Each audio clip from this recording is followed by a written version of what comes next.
আপনাৰ আটাইকেইটা সিট কংগ্ৰেসে হাৰাৰ সম্ভাবনা আছে। কংগ্ৰেস এতিয়া আপাৰ আসামত বিভিন্ন জায়গাত শূন্য, কেণ্ডিডেটে দিয়া নাই, কেণ্ডিডেট দিবলৈ সাহস পোৱা নাই, কেণ্ডিডেট বিচাৰি পোৱা নাই, কেণ্ডিডেট দি আকৌ কেণ্ডিডেট গৈ বিজেপিৰ কোলাত উঠি কিছুমানে উদ্ৰ কৰিছে।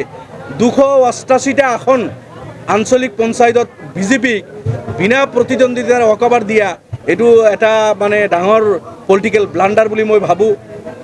more than 37 ZPC আসন কংগ্ৰেছে প্ৰতিদ্বন্দ্বিতাই আগবঢ়াব পৰা নাই। গতিকে এতিয়া কংগ্ৰেছ শূন্য হ'ব গৈ আছে, এইটোতো আমি বিচৰা নাছিলোঁ। আমি বিচাৰিছিলোঁ কংগ্ৰেছ আৰু অখিল গগৈয়ে তিনিচুকীয়া, ডিব্ৰুগড়, শিৱসাগৰ, মাজুলী, ধেমাজি, লখিমপুৰ, আপোনাৰ তেজপুৰ, বিশ্বনাথ, কলিয়াবৰ এই অঞ্চলবিলাকত ভাল এটা ফাইট দিয়ক, কিন্তু দুৰ্ভাগ্যবশতঃ তাতে বিজেপিৰ আগত কেণ্ডিডেটে দিব নোৱাৰিলে। আপোনাৰ আটাইকেইটা সিট কংগ্ৰেছে হাৰাৰ সম্ভাৱনা আছে। কংগ্ৰেছ এতিয়া আপাৰ আসামত বিভিন্ন জায়গাত শূন্য, কেণ্ডিডেটে দিয়া নাই, কেণ্ডিডেট দিবলৈ সাহস পোৱা নাই, কেণ্ডিডেট বিচাৰি পোৱা নাই, কেণ্ডিডেট দি আকৌ কেণ্ডিডেট গৈ বিজেপিৰ কোলাত উঠি কিছুমানে উদ্ৰ কৰিছে। 288টা আসন আঞ্চলিক পঞ্চায়তত বিজেপিক বিনা প্ৰতিদ্বন্দ্বিতাৰ অকাবাৰ দিয়া এইটো এটা মানে ডাঙৰ পলিটিকেল ব্লাণ্ডাৰ বুলি মই ভাবোঁ। more than 37 ZPC আসন কংগ্ৰেছে প্ৰতিদ্বন্দ্বিতাই আগবঢ়াব পৰা নাই। গতিকে এতিয়া কংগ্ৰেছ শূন্য হ'ব গৈ আছে, এইটোতো আমি বিচৰা নাছিলোঁ। আমি বিচাৰিছিলোঁ কংগ্ৰেছ আৰু অখিল গগৈয়ে তিনিচুকীয়া, ডিব্ৰুগড়, শিৱসাগৰ, মাজুলী, ধেমাজি, লখিমপুৰ, আপোনাৰ তেজপুৰ, বিশ্বনাথ, কলিয়াবৰ এই অঞ্চলবিলাকত ভাল এটা ফাইট দিয়ক, কিন্তু দুৰ্ভাগ্যবশতঃ তাতে বিজেপিৰ আগত কেণ্ডিডেটে দিব নোৱাৰিলে।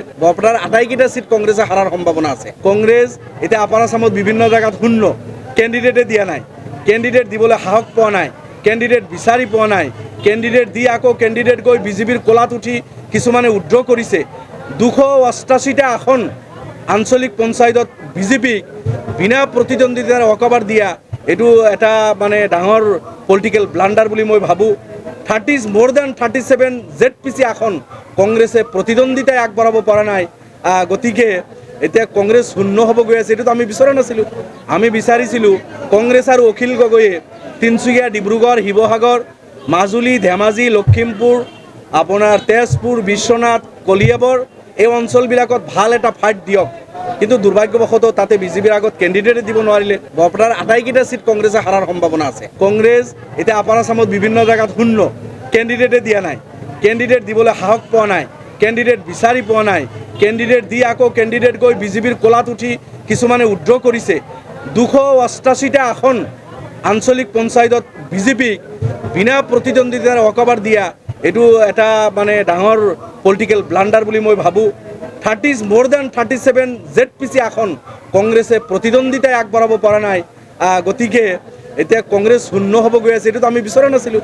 আমি বিচাৰিছিলোঁ কংগ্ৰেছ আৰু অখিল গগৈয়ে তিনিচুকীয়া, ডিব্ৰুগড়, শিৱসাগৰ, মাজুলী, ধেমাজি, লখিমপুৰ, আপোনাৰ তেজপুৰ, বিশ্বনাথ, কলিয়াবৰ এই অঞ্চলবিলাকত ভাল এটা ফাইট দিয়ক, কিন্তু দুৰ্ভাগ্যবশতঃ তাতে বিজেপিৰ আগত কেণ্ডিডেটে দিব নোৱাৰিলে।